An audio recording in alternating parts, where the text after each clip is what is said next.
तिसऱ्या महायुद्धाच्या संभाव्य संकटाच्या पार्श्वभूमीवर मुंबईत राष्ट्र रक्षणासाठी आता आध्यात्मिक शक्तीचे आवाहन करण्यात येत आहे। भारताला आध्यात्मिक संरक्षण कवच लाभावे आणि देशात पुन्हा रामराज्याची स्थापना व्हावी या उद्देशाने सनातन संस्थेच्या वतीने 17 मे रोजी मुंबईत भव्य श्री राजमातंगी महायज्ञाचे आयोजन करण्यात आले। प्रभादेवी येथील श्री सिद्धिविनायक मंदिरामागील नरदुला टँक मैदानावर दुपारी 3:30 ते सायंकाळी 7:30 या वेळात हा महायज्ञ पार पडणार आहे। या महायज्ञात आदिशक्तीच्या दशमहाविद्यांमधील मातंगी देवीची विशेष पूजा करण्यात येणार असून राष्ट्र संरक्षणासाठी हा आध्यात्मिक लढा असल्याचा दावा आयोजकांनी केलाय। या सोहळ्याचे विशेष आकर्षण म्हणजे सोमनाथ ज्योतिर्लिंगाचे 1000 वर्षापूर्वीचे पवित्र अवशेष जे प्रथमच मुंबईत दर्शनासाठी ठेवण्यात येणार आहे। या महायज्ञासाठी मुंबई, ठाणे, रायगड आणि पालघर मधील हजारो भाविक उपस्थित राहण्याची शक्यता असून अनेक संत, महंत आणि मान्यवर देखील सहभागी होणार आहेत। नमस्कार। सनातन संस्थेच्या वतीने मुंबई येथील नरदुर्गा टँक मैदानावर म्हणजे सिद्धिविनायक मंदिराच्या अगदी मागे 17 मे 2026 या दिवशी दुपारी 3:30 ते 7 या कालावधीमध्ये श्री राजमातंगी महायज्ञ होत आहे। हा यज्ञ मुंबईत पहिल्यांदाच होत आहे। या यज्ञाच्या निमित्ताने मुंबईमध्ये सोरटी सोमनाथ जे शिवलिंग आहे 12 ज्योतिर्लिंगांपैकी एक आहे, त्याचे जे दिव्य अंश आहेत ते दर्शनासाठी असणार आहेत।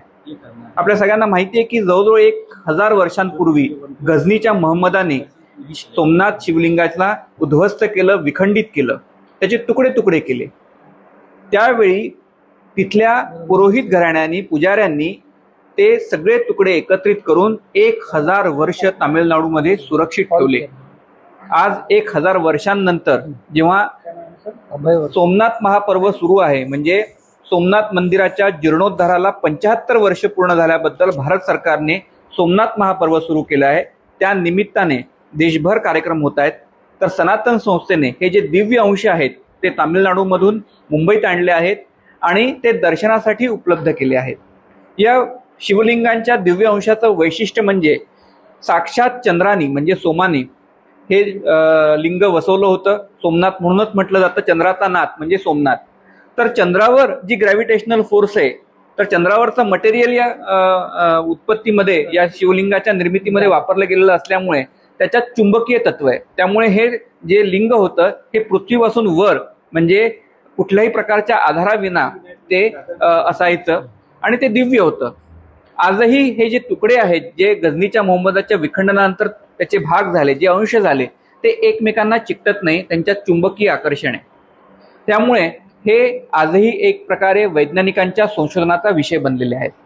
तर या दिव्य अंशांचं दर्शनासाठी मुंबईत असाल तर आवर्जून 17 मेला दुपारी 3:30 ते 7 या कालावधीमध्ये अवश्य या। श्री राजमातंगी यज्ञाचा लाभ घ्या आणि सोमनाथ शिवलिंगाच्या दिव्य अंशांचा सुद्धा लाभ घ्या। धन्यवाद।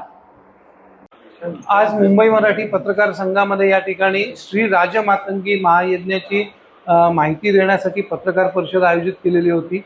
17 मे 2026 या दिवशी श्री राजमातंगी महायज्ञाचं आयोजन मुंबईमधल्या नरदुल्ला टँक मैदान या ठिकाणी करण्यात आलेलं आहे।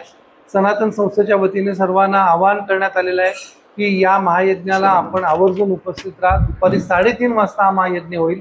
आपल्या सर्वांना QR कोड विविध ठिकाणी सोशल मीडियाद्वारे आम्ही प्रसारित केलेले आहेत। त्याचबरोबर मोबाईल संपर्क क्रमांक देखील प्रसारित केलेले आहेत। मोठी मोठी होर्डिंग शहरामध्ये लागलेली आहेत। बस स्टॉपवरती जाहिराती सुरू आहेत। या सगळ्या जाहिरातींच्या माध्यमातून सगळ्या प्रकारचा प्रसार करण्यात आलेला आहे। तर सगळ्यांना विनम्र आवाहन आहे की या श्री राजमातंगी महायज्ञामध्ये आपण आवर्जून उपस्थित राहा। भारताच्या रक्षणासाठी आणि लोककल्याणासाठी हा महायज्ञ आयोजित केला जात आहे आणि या ठिकाणी श्री सोरटी सोमनाथ लिंगाचं दर्शन, त्या ठिकाणी शिवलिंगाचं दर्शन देखील आपल्याला सगळ्यांना होणार आहे।